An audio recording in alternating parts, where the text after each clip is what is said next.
Ji once again welcome to Sab Rang. और एक segment लेकर आए हैं 15 अगस्त के हवाले से। 14 अगस्त जो है वो पाकिस्तान इंडिपेंडेंस डे है और उसको बड़ी धूमधाम से पाकिस्तान में मनाया गया है। लेकिन दूसरी तरफ इंडिया में 15 अगस्त जो है वो मनाते हैं आज़ादी का दिन। लेकिन लगता ऐसे है कि इस बार ब्लैक डे जो है वो मनाया जाएगा, क्योंकि 75th नागा इंडिपेंडेंस डे जो है वो ऑब्जर्व किया गया। वहाँ भी फ्लैग जो है उन्होंने अपना लगाया है। और इंडिया का फ्लैग जो है वो गोवा में मतलब कि उन्होंने परचम कुशाई करने की कोशिश की। वहाँ भी लोगों ने बड़ा रेजिस्ट किया और फिर नेवी जो है जो ये काम करने जा रही थी उसने अपना इरादा जो है कैंसिल कर दिया। समझ नहीं आती कि इंडिया एक तरफ चाइना के साथ जो है उसके साथ लगा हुआ है, वहाँ भी जंग चल रही है उसकी, अफ़गानिस्तान के थ्रू पाकिस्तान में भी बड़ी इंटरफेरेंस कर रहा है।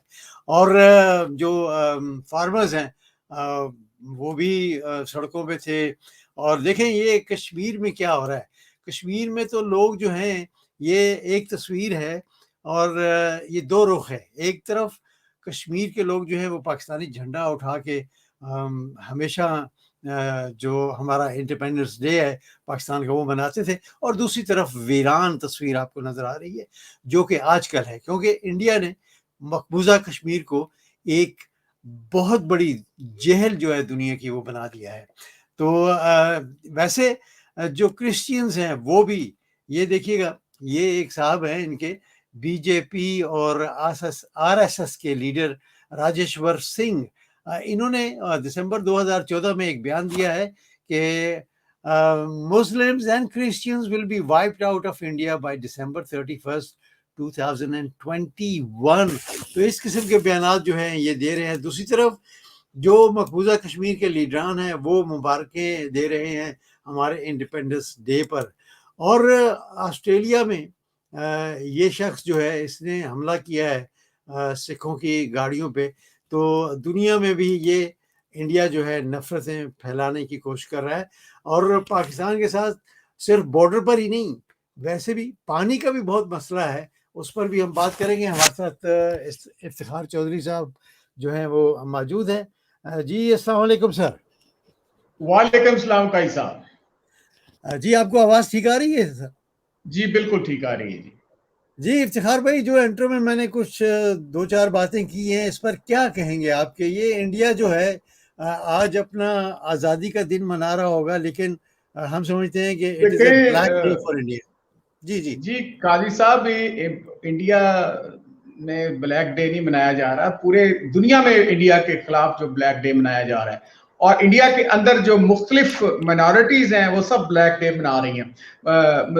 मसलन सिख्स जो हैं वो भी, उन पर जो तशद्दुद किया गया है, उन पर जो ये अभी फार्मर्स के हवाले से जनवरी में आपको पता है कि उन्होंने कई सैकड़ों जो है फार्मर्स को मर्डर किया है, कत्ल किया है, तशद्दुद किया, जो अपने राइट्स के लिए काम कर रहे थे। तो मकबूजा कश्मीर के अंदर तो आपको पता है कि कितने अरसे से वहां पे कर्फ्यू लगा हुआ है, और उस कर्फ्यू के अंदर जो है वो मजालिम जो है वो इंडिया ढा रहा है। तो ये सिर्फ ब्लैक डे यहाँ पे नहीं हो रहा, पूरी दुनिया में हो रहा है। आज आप लंदन में बैठे हैं और लंदन के अंदर भी ब्लैक डे मनाया जा रहा है, और इंडियन काउंसिल खाने के सामने इनकी जो है मुख्तलिफ जो कौमियतें हैं, जो बस्ती हैं, अकलियतें बस्ती हैं, वो ब्लैक डे मना रही हैं। और कहने का मकसद ये है कि इंडिया एक टेररिस्ट स्टेट बन चुकी है। जो मोदी की वो जो पॉलिसी है हिंदुत्व की, और आरएसएस की जो पॉलिसी है, आप ये देखें कि महात्मा गांधी को जिस बंदे ने मर्डर किया था उसका नाम था नथुराम गोडसे। उस बंदे को इंडिया की में आज जो ये जो दहशत पसंद किस्म के जो हिंदू हैं, जो मोदी की पॉलिसी को फॉलो करने वाले हैं, वो उसको अब हीरो मानते हैं। अब हिंदुस्तान का जो महात्मा गांधी जो है वो उनका लीडर नहीं है, अब उनको मारने वाला उसका लीडर है। अब जो दूसरी आपने बात की है, देखें ये राजेश्वर की, इसने 2014 में ये कहा था कि हिंदुस्तान से क्रिश्चियंस जो हैं और मुसलमान जो हैं इनको खत्म कर दिया जाएगा 31 दिसंबर 2021। अब ये जो बातें आपको नजर आ रही हैं कि ये जो शिद्दत पसंदी आ रही है इसके अंदर हिंदुस्तान के अंदर, जिसमें मुसलमान, दलित, ये क्रिश्चियंस और दूसरे जो कौमियतें हैं वो महफूज नहीं है। और ये तो इनका जो है वो पॉलिसी बयान है बीजेपी का कि जो मुसलमानों और क्रिश्चियंस को खत्म किया जाएगा। आप देखें कि एक शालिम जो थे, एक इनका नाम था शालिम मनीराज, एक पादरी थे, उनको ये जुलाई में उन पर तशद्दुद किया गया, उनको और उनकी मिसेस पर, कर्नाटका में, और इतना उनको मारा गया कि उनकी हड्डियां तोड़ दी इन्होंने। और वजह क्या थी कि वो वहां पे उन पर इल्जाम लगाया गया था कि हिंदुओं के इलाके के अंदर सिखों को, सॉरी, ईसाइयत को प्रमोट ये करने आए। हालांकि वहां पे एक सिख चर्च था, उसको वो मेरा ख्याल उसकी बहाली के बारे में वो सोचने आए थे। और इसी तरह जो ये फिर जो राह है वो पाकिस्तान के अंदर जो चर्चेज हैं उन पर भी हमले करती है। अब एक बच्ची थी नौरीन लगारी, 2017 में उसको गिरफ्तार किया गया, और उस गिरफ्तार इन द सेंस कि उसका ब्रेन वॉश किया गया, उसको साथ एक लड़का अटैच था। वो ईस्टर में 2017 को लाहौर के अंदर चर्च पर बम का धमाका करने के लिए आए थे, लेकिन लकीली आईएसआई ने उसको पहले पकड़ लिया और लड़के को तो गोली मार दी गई। और बच्ची जो है वो जनरल गफूर, आसफ गफूर साहब बता रहे थे मुझे कि जी वो उनको ये उसकी काउंसलिंग के लिए, क्योंकि पाकिस्तान की बच्ची तो उसका ब्रेन वॉश किया गया, तो उसको नहीं पता ये क्या चीज हो रही है। तो अब देखें कि सिख जो है वो भी आज रोड पर निकले हुए फार्मर्स, उन्होंने जनाब वहां पे ये उनका प्रोटेस्ट हो रहा है, और उस प्रोटेस्ट को नाम दिया किसान मजदूर आजादी संग्राम दिवस।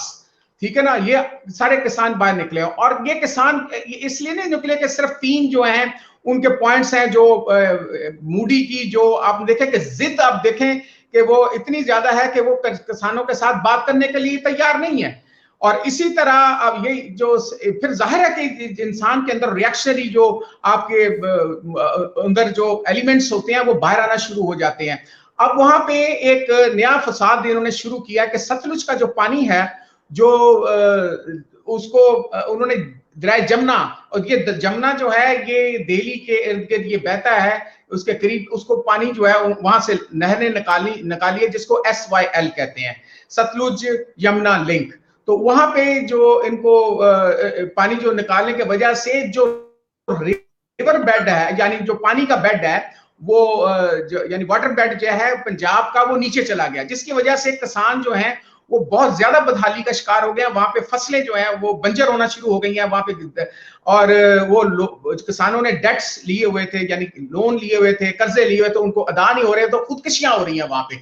और ये इसके बारे में आज भी इस बारे में कहा जाएगा, आज प्रोटेस्ट हो रहा है, इस वक्त इंडिया में प्रोटेस्ट शुरू हो चुका है, और जो हुर्रियत पसंद है उनका भी प्रोटेस्ट शुरू हुआ है। और ये फिर जो नागालैंड की आपने बात की है, कल उन्होंने बिल्कुल जी परचम उन्होंने लहराया है, और उन्होंने 75वीं इंडिपेंडेंस डे बनाया। अब इंडिया के अंदर 30-40 बड़ी मजबूत किस्म की अलहदगी पसंद तहरीकें जो है वो जारी हैं। मिजोरम, मणिपुर, फिर वो असम के अंदर जो है वो चल रही हैं, माओइस्ट हैं, नक्सलीज हैं, और फिर ये नागालैंड वाले हैं, इसमें फिर कश्मीर इसके अलावा है सर जी। इफ्तिखार भाई, गोवा में भी परचम कुशाई की कोशिश की गई है, वहां पर भी लोगों ने बड़ा रेजिस्ट किया है। जी, नेवी ने कोशिश की थी, कल से वो ट्राई कर रहे थे कि वहां पे इंडिया का वो फ्लैग जो है वो लगाया जाए, लेकिन वहां पे लोगों ने रेजिस्ट किया, और रेजिस्ट करने के, और इसका अभी तक जवाब नहीं आया। मैं कोशिश कर रहा था कुछ लोगों से बात करने की, तो उन्होंने फिर नेवी जो है वो पीछे हट गई, वो उनका जो रिएक्शन देकर। तो ये रिएक्शन सिर्फ इलाकाई, आप देखो ना, तकसीम कर दिया इन्होंने ना। अब कश्मीर का जो आप बात कर रहे हैं, ये अब महबूबा मुफ्ती और उमर अब्दुल्ला वगैरह भी इस बात पे अब रियलाइज करना शुरू कर दिया है कि कश्मीर में तो पूरा मुकम्मल ब्लैक डे इस वक्त। मेरे जो बात हुई है कश्मीरी लीडर्स के जो नुमाइंदे हैं उनके साथ, तो मुकम्मल इस वक्त ब्लैक डे मनाया जा रहा है, और उस ब्लैक डे के में इनका जो इंटरनेट और ये सब कुछ वो खत्म कर दिया गया हुआ है, जो तो पहले भी खत्म था, बड़ी महदूद, और लोग जो इंटरनेशनल कम्युनिटी है उनको आने की इजाजत नहीं है। सिर्फ जो अपने मनपसंद कुछ लोग थे इंटरनेशनल कम्युनिटी से लेकर वो आने की कोशिश की गई, लेकिन वो उनका जो डिविडेंड है उसको वो पे नहीं कर सके। तो ये कश्मीर में इनको माइनॉरिटीज में तब्दील करने की कोशिश की जा रही है, मुसलमानों को, और वो उसके लिए आप देखें कि डोमिसाइल दिए जा रहे हैं, हिंदुओं को, ब्राह्मणों को यहाँ पे लाया जा रहा है ताकि मुसलमानों की आबादी जो है वो कम की जाए। अब इन चीजों की वजह से जो रिएक्शन जो है वो ज्यादा बढ़ना शुरू हो गए। खालिस्तान मूवमेंट एक बार फिर जाग गई है, क्योंकि जो सिखों के ऊपर इन्होंने मजालम किए हैं, जो जुल्म किए। आपको याद होगा कि 1984 के अंदर इंदिरा गांधी के दौर में इन्होंने संत सतवंत सिंह, सॉरी ये संत जरनैल सिंह भिंडरावाला जो उनके लीडर होते थे, इन्होंने ऑपरेशन ब्लू स्टार किया था उस पर, अमृतसर का जो गोल्डन टेम्पल है, और उसमें हजारों सिख मर गए थे। ये जून की बात है, 1984 की बात कर रहा हूं।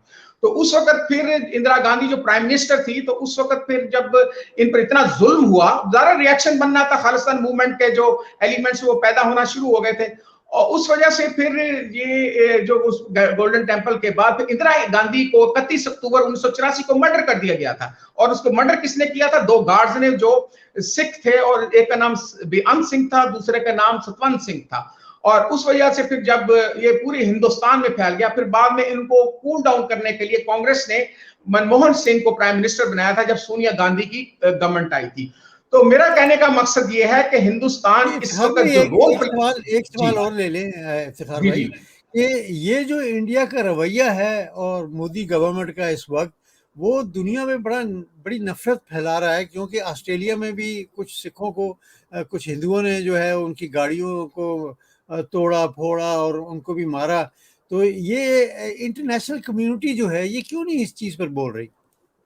देखिए जी, इंटरनेशनल कम्युनिटी, ऑस्ट्रेलियन गवर्नमेंट ने वो लड़का जिसका नाम हिंदू था विशाल जूर, उसको उन्होंने गिरफ्तार किया है। वो टॉर्चर कर रहा था मुख्तलिफ जो कहते हैं सिखों को, उनकी फैमिलीज को, उनकी गाड़ियों को तोड़ रहा था, और वो बदमाशी जो इस तरह हमारे जो गुल्लू बट्स करते होते हैं इधर लाहौर में, इस किस्म की हरकतें करता था। तो ये जो बातें जो हैं वो ऑब्वियसली इस किस्म की चीजें जो है वो काउंटर प्रोडक्टिव होती है। और ये फिर ऑस्ट्रेलियन गवर्नमेंट जो है वो उन्होंने उसको बैन कर दिया, और उसको जनाब उसकी बेल नहीं करें। बीजेपी ने, पूरी गवर्नमेंट ने मिलकर कोशिश की है कि ऑस्ट्रेलियन जो हुकाम को ये कायल करने की कि उसने अपने परचम को बचाने की कोशिश की। हालांकि परचम जो इंडियन का परचम का तो इसमें जिक्र कोई नहीं था। तो जो ऑस्ट्रेलियन गवर्नमेंट है वो किसी भी तौर पे इस शख्स को वो देने की कोशिश, ना बेल देने के लिए तैयार नहीं है, ना उसको क्या छोड़ने के लिए तैयार है।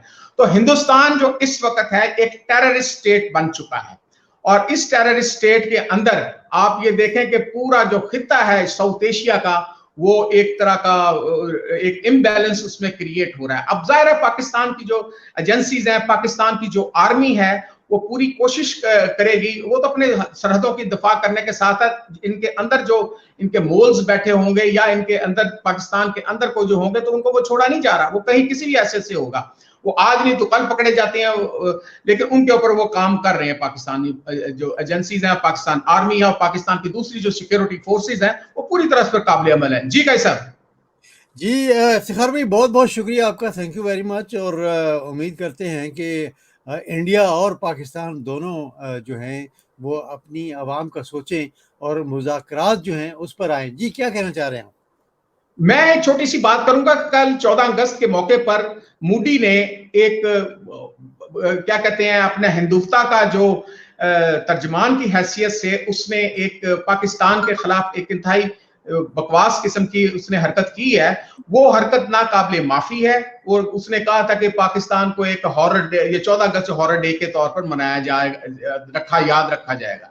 वो 14 अगस्त 1947 की बात कर रहा है। आप देखें कि जब से मोदी आया है, 15 अगस्त जो है वो हमेशा पूरी दुनिया में ब्लैक डे के तौर पर मनाया जा रहा है। अब ये आप लोग ये कहते हैं कि हिंदुस्तान दुनिया की सबसे बड़ी डेमोक्रेसी है। मैंने कहा कि जब आपकी अकलीतें, तमाम सिख, तमाम जो मुसलमान जो हैं और जो दूसरे क्रिश्चियंस हैं, उनको खत्म कर रहे हैं, यानी स्टेट लेवल पर खत्म करने के लिए कहा जा रहा है बीजेपी के, जिस तरह वो राजेश्वर जो है सिंह उसने बात की है। तो आप मुझे ये बताएं तो कि पाकिस्तान जो है वो तो दहशत गर्दों को कला कमा करने के लिए तैयार बैठा हुआ है। तो ये इस किस्म की जो दहशत गर्दी जो इंडिया फैला रहा है, मेरा ख्याल है कि इसको जो इंटरनेशनल कम्युनिटी है अब इंडिया को दहशत गर्द कंट्री के तौर पर ले। क्योंकि मूडी इससे पहले भी जब प्राइम मिनिस्टर नहीं था तो अमेरिका वीजा नहीं देता था इसको कि ये एक दहशतगर्द है, क्योंकि इसने गुजरात में जो बिल्कुल उसने जुल्म करवाए थे 2002 की शायद बात है, जब वजीर आला था,